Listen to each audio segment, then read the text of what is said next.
Ok, alors je vais faire une petite séance de débrief sur la séance de vendredi. Je vais me remettre à poster un peu des vidéos parce que maintenant j'ai la fibre, c'est plus simple et en plus de ça j'ai plus les ralentissements que OBS me donnait sur Jigsaw. Donc il y a plus spécialement de bugs. Donc ça c'est super chouette. Donc, je vais pouvoir reprendre les posts pour aider ceux qui commencent au carnet ou en tout cas peut-être cherche des idées, des inspirations. Je vais pas tout le temps les commenter, les débriefer. Là, je pense que je vais en poster deux de cette semaine qui sont assez intéressantes. Du coup, là, on est sur les marchés américains, mais aussi ce que je vais faire, c'est que je vais poster certaines séances sur les marchés obligataires à 14h20, donc l'open de 14h20, puisque c'est des marchés qui sont assez intéressants en termes de risque. Et je suis en train de m'y former et il y a pas mal de choses qui sont assez intéressantes. Je n'avais jamais vraiment regardé puisque c'est des marchés qui sont très lents et qui, personnellement, moi qui aime la volatilité, l'élasticité des actifs, des indices en particulier, ou par exemple, pas comme on a ici, c'est le ZL, c'est le futur huile de soja.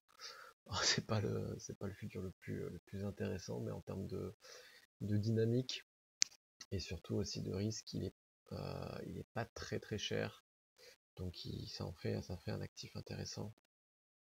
Pareil aussi, les marchés obligataires sont pas des marchés qui sont très chers. On a l'UB qui est à 31,25, donc l'UB c'est l'ultra bond, qui est à 31,25 du tick, mais qui coûte seulement en frais. Moi je suis sur Rhythmic à 3,20$, je crois, donc ça fait un ratio frais tick intéressant. Donc voilà. Et là, c'est la séance de vendredi que je vais débrief aujourd'hui. Donc là, on a le S, là, on a le Nasdaq, et là, on a le ZL. C'est l'open, il est 15h38 secondes. Et du coup, ce qu'il faut savoir, c'est que on avait l'indice Michigan à 16h. Moi, je m'attendais à un open assez rangy. On n'allait pas faire des gros excès. Donc potentiellement, pourquoi pas encaisser un peu de drawdown sur les extrêmes, puisqu'on va chercher tout simplement les stops, et ensuite on réintègre la zone de valeur. Donc ça c'était un peu l'idée, puisque bon, quand on a une annonce à 16h en général, ce qu'on va faire, c'est qu'on va très souvent ranger. Alors bien évidemment, il y a des cas par cas, il y a des cas particuliers, pardon. Mais en tout cas, moi, c'était un peu le plan. Et ensuite, potentiellement, pourquoi pas trader l'indice Michigan. Et je crois que je l'ai pas trop tradé. Je me souviens que j'ai dû passer un ou deux trades après. J'aimais plus trop l'order flow. Donc j'ai arrêté. Et trêve de bavardage. Ah oui, juste aussi, il faut savoir, c'est qu'en ce moment, on est dans un contexte un peu particulier. Puisque il y a les États-Unis qui potentiellement ont une épée Damoclès. euh, Pardon, j'ai complètement bugué. Ouais, ils ont un peu une épée Damoclès à cause de la dette, du défaut de dette potentiel. Et en ce moment, on est en train d'attendre un peu cette décision de que va faire la Maison Blanche et que vont faire un peu les hauts dirigeants vis-à-vis du plafond de la dette, puisque il y a un gros risque de défaut de paiement. Et d'un côté, on a les indices qui peuvent pas se positionner sur le marché action, donc qui peuvent pas se positionner, les opérateurs ne peuvent pas se positionner sur le marché action à l'achat, puisque il y a ce risque de défaut de paiement, et d'un autre côté, on peut pas aussi prendre le risque de rentrer dans un panic sell, puisque en fait, le fait que les États-Unis fassent défaut de paiement, fasse un défaut de paiement, ce sera absolument catastrophique pour l'économie américaine et pour l'économie mondiale de manière générale. Donc c'est une éventualité qui en termes de probabilité risque pas spécialement d'arriver. Donc les opérateurs sont dans un entre-deux. Donc on a des marchés qui range euh, globalement sur cette semaine, enfin la semaine passée. Et on attend un peu cette décision de la Maison Blanche qui devrait arriver normalement la semaine prochaine. Mais rien n'est fait. Donc allez, c'est parti. Je crois que ça commence avec un trade sur le ZL. J'ai beaucoup parlé, désolé, mais je vais être assez bref sur les trades. Euh,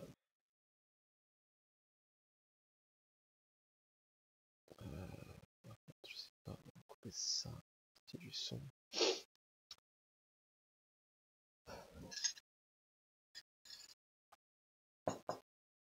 On avait le S qui était vraiment très peu volatile, mais c'est normal, il y avait l'indice Michigan qui allait arriver à 16h, donc pas de folie. On était sur un ATR assez 5 minutes, assez faible. Moi j'ai essentiellement tradé le Nasdaq. Alors, on va essayer d'aller au premier trade. J'essaie de prendre un trade sur le ZL. On voit ici petite imbalance. Des acheteurs qui commencent à remonter. Je me précipite un peu, c'est intéressant parce que je me précipite alors on a des signaux qui sont un peu contraires. Là, j'aurais préféré le retirer. Mais je pensais vraiment qu'on allait follow et qu'on allait avoir un retour acheteur, mais on voit qu'ils sont un peu absorbés ici. La dynamique est pas très intéressante.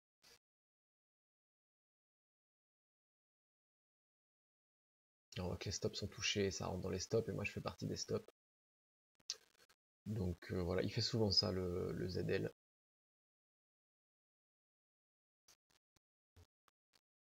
Là je le prends en short, parce qu'en général quand ça break comme ça, il y a souvent une continuation derrière. Très souvent une continuation. Là il n'y a pas de relais, on a les 265 qui sont arrivés sur les 50-87. Alors il se passe beaucoup de choses. Donc là je suis en position, pour l'instant je me dis c'est voilà, soit ça break et ça dégringole, soit je me prends mon stop. C'est assez court, hein, on est à 6 $ du tick. Donc on a vraiment un petit risque, sachant que j'ai moi sur ce compte là j'ai une DL de 1005. Donc voilà, sur le ZL je prends vraiment très peu de risques, surtout que l'idée en fait après c'est globalement s'il part et que je vois qu'on a une continuation vendeuse et que j'ai un niveau en target, là on voit pas mais j'ai un graphe pour quand même suivre potentiellement les niveaux passés. Bah, l'idée c'est de scale, donc rentrer encore des lots et arriver avec une position chargée, je sais pas, imaginons sur les 50-65, imaginons que j'ai un niveau, bon bah je vais scale encore un lot sur les 50-85 et peut-être encore un lot sur les 50-80 si bien évidemment l'order flow me le dit. Et du coup après on arrive, on coupe tout sur les 50-65 et on fait un énorme trade en ayant pris un risque initial qui est relativement faible.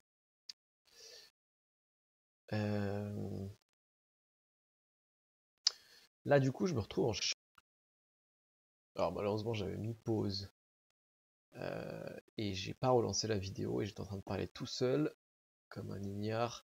Du coup je sais pas exactement où j'en étais, mais du coup je vais réexpliquer au cas où je l'ai pas réexpliqué. L'idée ici, je pars en hedge puisque en fait j'essaie de shorter cette zone là, mais j'avais peur en fait qu'on aille assez rapidement sur le 490 et je voulais quand même laisser de la chance au trade. Donc je prends un petit edge sur le S et on va voir que je le coupe assez rapidement. J'essaie de le couper, de le flat BE et je sors ici sur le S parce qu'en fait le S déjà on a fait 5 ticks dans mon sens avec la volatilité, c'est déjà énorme, donc je préférais sortir et attendre pour potentiellement me repositionner. Ensuite je reprends un achat que je n'aime pas du tout ici. Alors peut-être que je vais remettre un peu l'historique. On voit que ouais, ah, c'est marrant, je crois que j'ai essayé de l'enlever à la dernière minute. On va voir.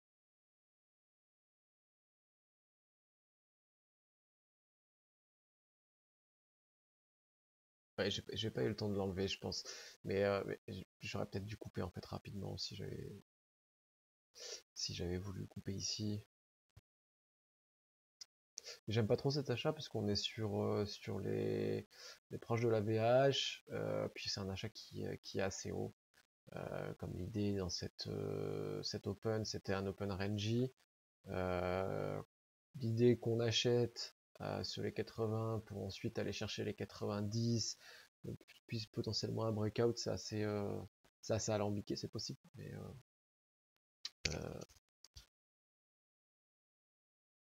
c'est un achat qui est un peu trop haut, je pense, que j'essaie de potentiellement me positionner short sur les plus hauts, parce que je vois qu'on peut potentiellement y aller, mais c'est pas, il y a rien de tangible, quoi.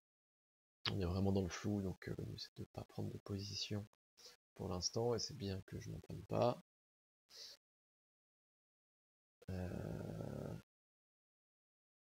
Alors là, tiens, je prends un short.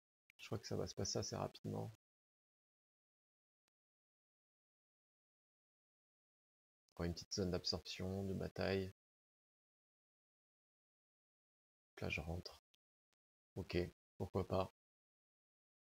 Pour aller prendre 5 points rapidement, et puis si ça dégringole direct dans notre sens, bon bah tant mieux.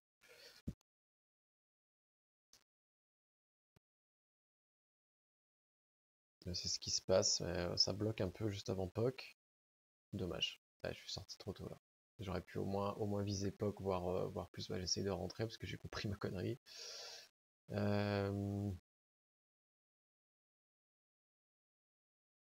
C'est jamais bon de rentrer comme ça, hein, surtout sur le Nasdaq. Après, quand ça dégringole vraiment, ça peut justement être hyper rentable, parce qu'on se tape rarement du drawdown, mais là on voit que je me mets BE rapidement, parce que par sécurité. Quand ça bloque comme ça, quand on rentre parce que c'est en train de dégringoler, qu'on a cette lecture là, et que... oula, qu'est-ce qui se passe? Qu'est-ce que c'est que cet achat là? Quand on rentre et que on a vraiment cet esprit du couteau qui tombe, et qu'on essaie de capter ce mouvement-là, bon bah si au moment où on rentre ça bloque, vaut mieux sortir et pas se prendre le retour dans la tête, quoi. C'est censé vraiment être un trade sans drawdown, donc si vous faites ça, vous aussi, faites bien attention à flat immédiatement si ça bloque. Là je sais pas ce que c'est cet achat.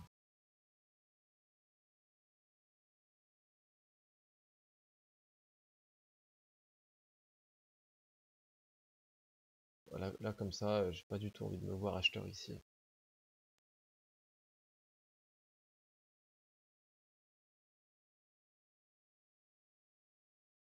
Et je recommence, ok. Bon, peut-être sur le moment, mais je vais me faire punir, je pense, hein, parce que c'est pas bon ça. Allez, punis-moi. Je préférerais me voir stop ici que le trade fonctionne. Voilà, parfait. Là, du coup, je suis rentré en inversé. C'est un peu naze parce que ce qu'il fallait, c'était rentrer plutôt ici, là où on avait acheté tout à l'heure.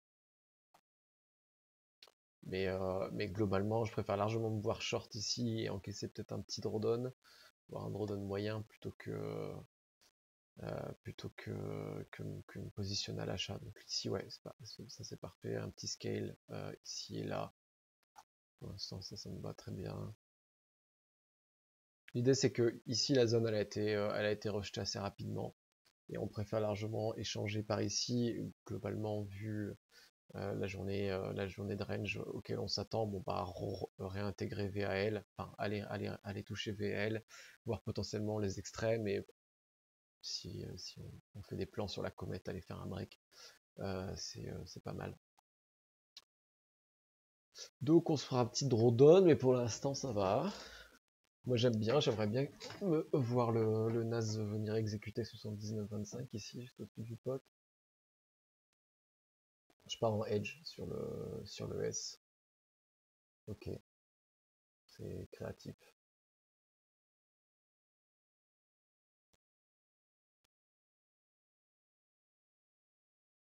Je pense qu'à ce moment-là, je me dis on va aller chercher des acheteurs un peu plus, enfin des vendeurs plutôt, et aller bloquer des acheteurs ici pour ensuite euh, squeeze les acheteurs qui se sont retrouvés bloqués ici. J'arrive pas à sortir. Je comprends que ça va partir.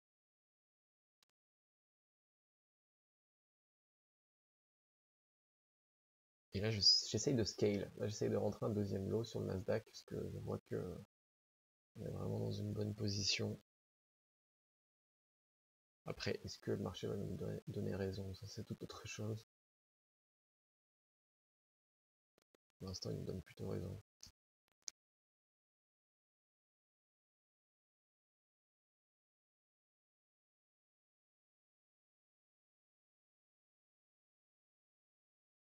J'aimerais bien me voir rapprocher mon ordre quand même, au moins qui est à 65-25, juste ici. Ah bah, impeccable. Pourquoi rapprocher mon ordre? Parce que j'ai souvent tendance à pas me faire exécuter sur mes TP. Euh, Alors est-ce que je suis trop gourmand? Est-ce que je place trop bien mes ordres? Je ne sais pas. Mais je pense que c'est plutôt le fait que je sois trop gourmand. Et là, donc j'ai sorti un premier lot. Il y avait un rebond potentiel sur cette zone-là, donc c'est bien que j'ai avancé mon ordre pour être sûr de me faire sortir mon premier lot, parce que rendre la moitié du latent, voire même la totalité du latent avec de l'eau, c'est vraiment triste. Donc ça rebondit ici, un peu plus bas que ce que je ne pensais.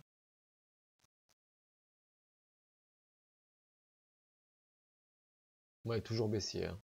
Là, l'order flow,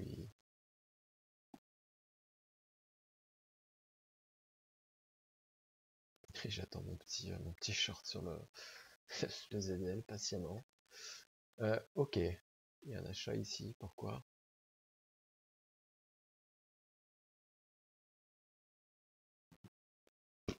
Et ça, je comprends pas. Ça, c'est naze. C'est vraiment naze. Ouais. Paye ton stop, prends-toi un stop, que ça te punisse un peu. Ah, je sais ce que je suis en train de faire ici. Mais ouais, l'entrée est beaucoup trop tôt. J'aurais préféré me prendre un stop et me repositionner plus tard. Je sais que je vais potentiellement scale la zone. Euh, Ce que je crois, ce que je me suis dit ici, euh, c'est qu'on va faire un petit retour POC avant de potentiellement réatteindre les plus bas et tout, etc. Ce qui est un plan un peu alambiqué. Mais on a tapé une petite phase vendeuse, et ensuite plus rien. C'est vraiment plus rien passé. Et ici, continue à ne plus rien se passer. Du coup, on peut facilement spéculer sur le fait qu'on va faire un petit retour POC. Dans l'idée, hein, bien évidemment. Là, ce qui se passe depuis tout à l'heure, c'est pas fou. L'achat est pas du tout bon ici. Prends ton gain. L'achat est pas bon ici.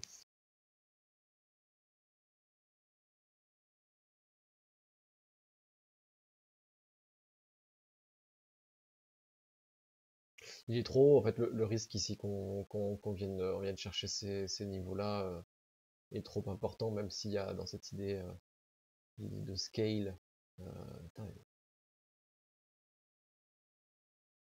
l'achat est pas bon. J'aurais préféré me voir rentrer à 63, à 50 par ici, quoi. On a de la chance, le retour POC se fait bel et bien. Et là, je sors. Dieu merci, ça s'est bien passé.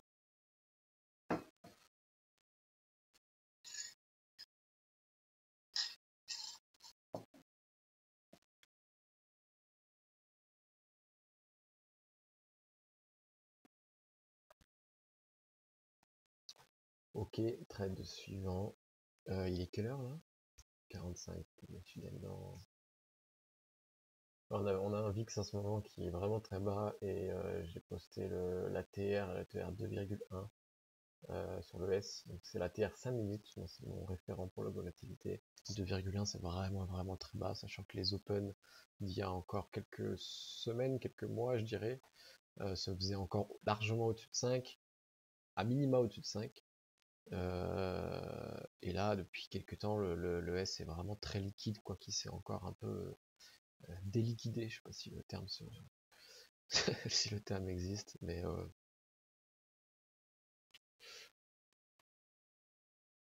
ensuite j'essaye de retenter un petit achat, parce que on a une zone qui fonctionne, c'est cette zone-là hein, qui fonctionne à la vente. On voit il n'y a vraiment plus aucun échange acheteur.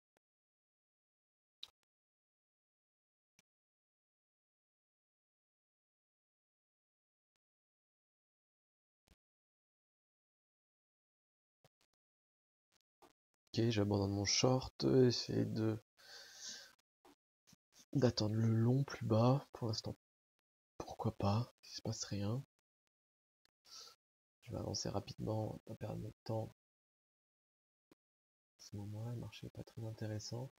Donc là, on arrive sur les extrêmes. Ce qui est pas mal, c'est que je me vois pas pour l'instant me précipiter pour acheter. Je me méfie, en fait, c'est la deuxième fois qu'on repasse un peu sur cette zone-là, et cette zone-là ne tient plus. Donc là, potentiellement, break en cours. Mais l'idée sur ces extrêmes-là, surtout dans ces journées-là, c'est quand même d'acheter, hein. Même si ça passe pas une fois, ça passe pas deux fois, c'est pas grave. Avec des stops à 60 $, c'est pas très grave. Bon, là, j'achète un peu tôt. Je préfère vouloir acheter un peu plus bas.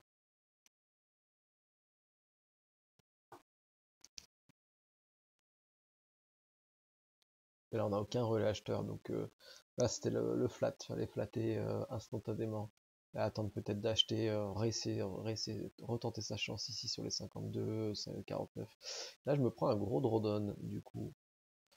Ce qui en soi me dérange pas, parce que j'en ai de range. Donc là, je fais un petit scale in, scale out pour améliorer mon PRU. Mon PRU est ici, hein.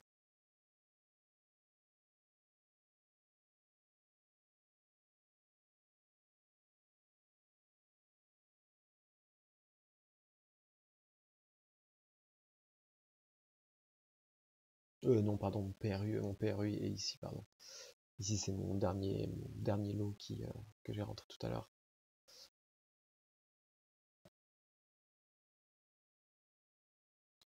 Là, ça part quand même fortement contre moi. J'aurais préféré me voir edger avant. Voilà, je edge, mais un peu trop tard.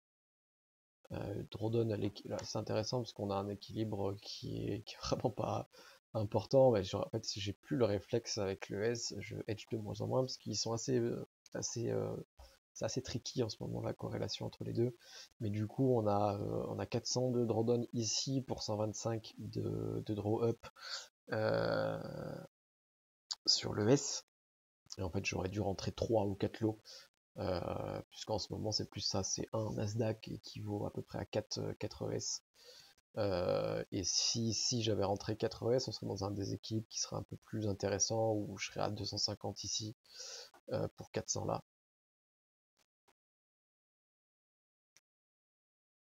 Là, je prends une partie des bénéfices.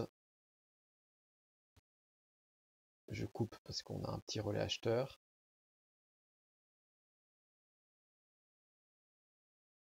À tort en vrai, parce que j'aurais pu garder ce dernier lot. Là, je rentre d'ailleurs encore un lot en scale. Là, il faut prendre ses bénéfices là. Ouais, j'ai scalé une seconde fois sur le S, qui est une mauvaise décision. Là, il faut sortir s'il faut prendre ses bénéfices, que le marché stagne trop. Pour un breakout, c'est pas normal. Si on est vraiment dans une dynamique de breakout, le marché est censé down beaucoup plus rapidement, même à basse volatilité comme ça. Et on est rentré dans les stops ici. On voit sur le tape 40-41, donc c'est une bonne information qu'on va retenir. Je pense que j'ai été un peu pris de court.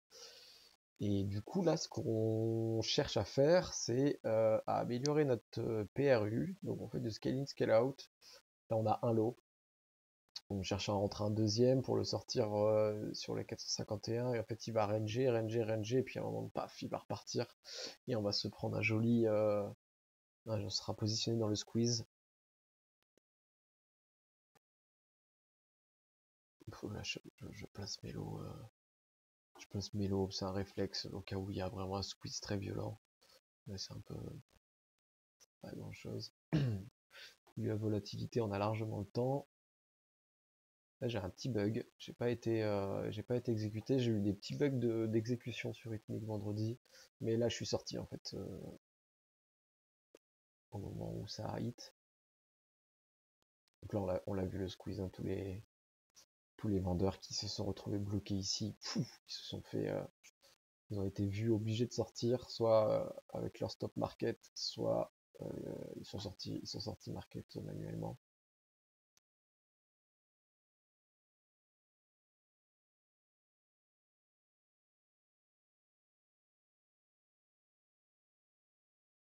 Et là, c'est dommage, j'aurais préféré me voir le tenir un peu plus longtemps, au moins qu'on aille chercher les 62. Après, ça bloque quand même pas mal hein, sur cette zone-ci. Mais l'idée dans ces cas-là, c'est pas d'être résultat orienté et de se dire bon bah potentiellement je vais rendre du PNL si je sors pas ici. L'idée c'est de profiter pleinement du squeeze et en fait essayer de sortir le plus tard possible parce qu'en fait là ce qu'on a catché c'est un endroit où tous les vendeurs se font bloquer donc s'ils se font piéger il y a un gros potentiel de squeeze et même si ici on n'a pas le squeeze espéré au final il faut le tenter puisque bon, on voit ici que il y a déjà 100 $ de plus à prendre, 5 points. Il y a le ZL qui rentre dans ses stops. On va faire un joli break.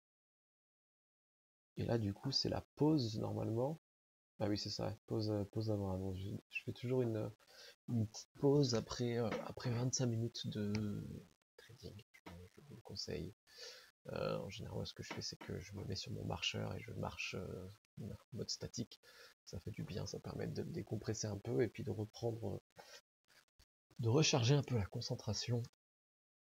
Et donc du coup, on voit les résultats, c'est plutôt pas mal. Ce que j'aime bien, c'est qu'elle est des pertes assez petites, il y a juste un gros drawdown qui a été edgé à moitié. En vrai, ça aurait pu se transformer si on avait vraiment break et que mon scénario d'open range avant l'annonce était mauvais. Tout simplement que le marché a été pris par surprise et qu'on soit rentré dans un break-up. Ça aurait pu être difficile. J'aurais flatté directement sur le Nasdaq, j'aurais pris ma perte de 500 ou 600 $ et puis j'aurais bourriné sur le S pour justement être edgé enfin être chargé du bon côté sur la jambe baissière. Et du coup voilà, et ensuite je prends une pause et là on se retrouve, il est 16h. Indice Michigan qui sont pas très bons, avec une confiance des consos qui est en dessous de ce qui était attendu et une attente des consommateurs qui est en dessous de ce qui était attendu. Oui, c'est ça. Je crois que je passe vraiment très très peu de trades. Alors là, j'essaie de rentrer à l'achat dans le range. En fait, ouais, c'est ce que j'essaie, c'est de choper encore une fois le même principe, c'est réintégration. On va combler les volumes ici et on voit que j'ai des bugs de plateforme, ce qui est pas du tout, bon. Euh, donc on vient combler une partie des volumes. Et je finis par sortir parce qu'on n'a pas la dynamique auquel je m'attends. Dommage. Et deux fois 100 $ à prendre. Ok.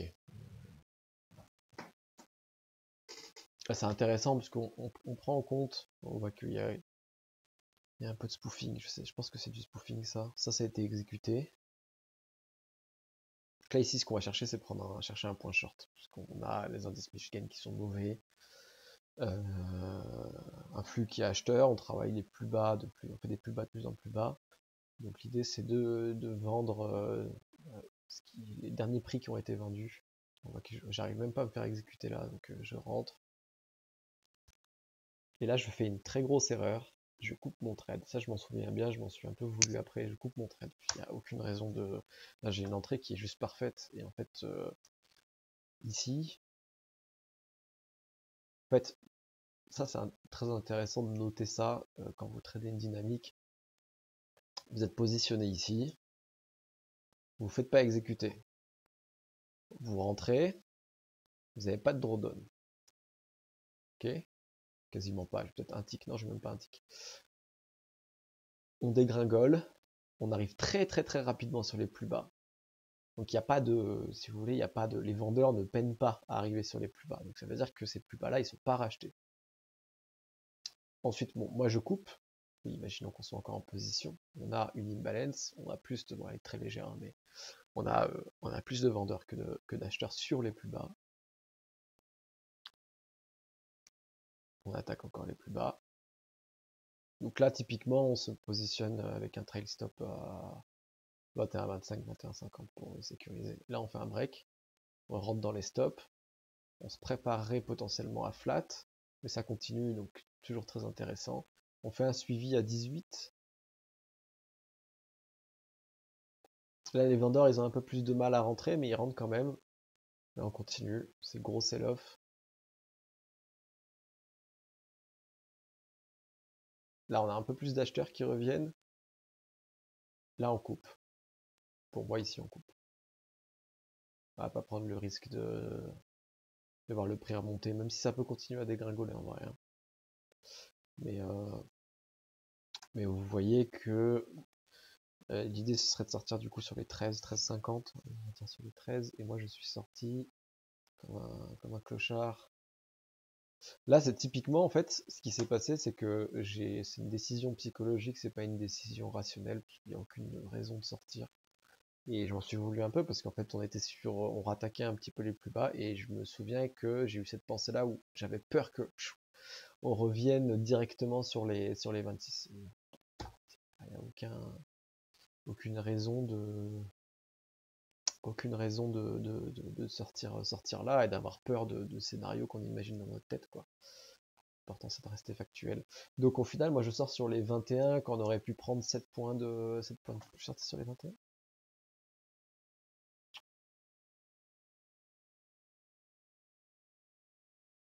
Ouais, je suis sorti sur les 21. Quand on aurait pu sortir sur les 13. Donc il y avait 7 points de plus, plus à prendre. Pas compliqué. Vraiment facilement. En faisant juste un suivi en trail et puis en essayant de sortir au plus bas, quoi. Avec de la lecture statique. Et après, ça continue encore.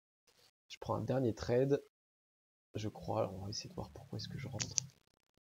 Ah oui, bah, tout simplement, il y a une petite zone de. En vrai, pas, pas très fou de tenter l'achat ici. Mais on voyait que les acheteurs se faisaient de plus en plus sérieux. Et les vendeurs on commence à vraiment avoir du mal. Donc pourquoi pas un petit trade de retour en prenant 5 ou 10 points pour finir la journée, mais c'est pas. Et là, je commence à pas trop aimer l'order flow. Le Nasdaq qui commence à avoir une dynamique qui est un peu moins jolie.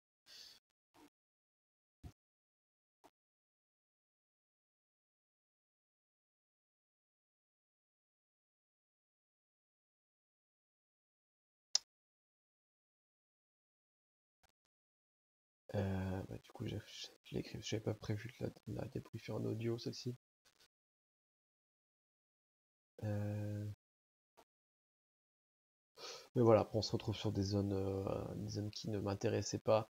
Mais l'idée d'acheter ici, c'est un peu dangereux, mais c'est les 404. Je me souviens de mémoire que sur mes graphiques, j'avais cette idée-là d'acheter les 404, 405, et que c'était potentiellement une jolie zone de retour.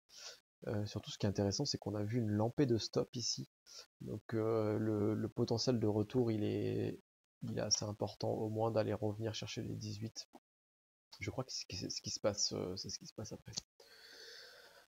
Eh bien voilà, j'espère avoir été clair un peu sur ce que j'ai fait sur cette session. Je vais me remettre du coup à poster plus régulièrement. Il y aura de l'indice et il y aura du marché obligataire, bien que le marché obligataire, je suis en train de m'y former et de trouver des récurrences et des setups intéressants.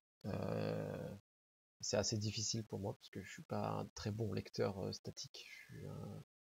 J'estime être un bon lecteur dynamique, mais, du coup, les indices, les obligations, c'est que dans le futur, c'est que de la lecture statique. Donc là, je suis en train de m'y former. Je pense pas que je vais poster des choses incroyables et apporter vraiment une plus-value, mais peut-être que ça pourra intéresser certains. Et du coup, je vais me mettre à poster mes sessions quotidiennes euh, comme avant, puisque maintenant, j'ai plus les problèmes que OBS m'imposait et que tout va bien. J'espère que ça vous a intéressé pour les 3-4 personnes qui vont regarder cette vidéo et je vous dis à plus tard.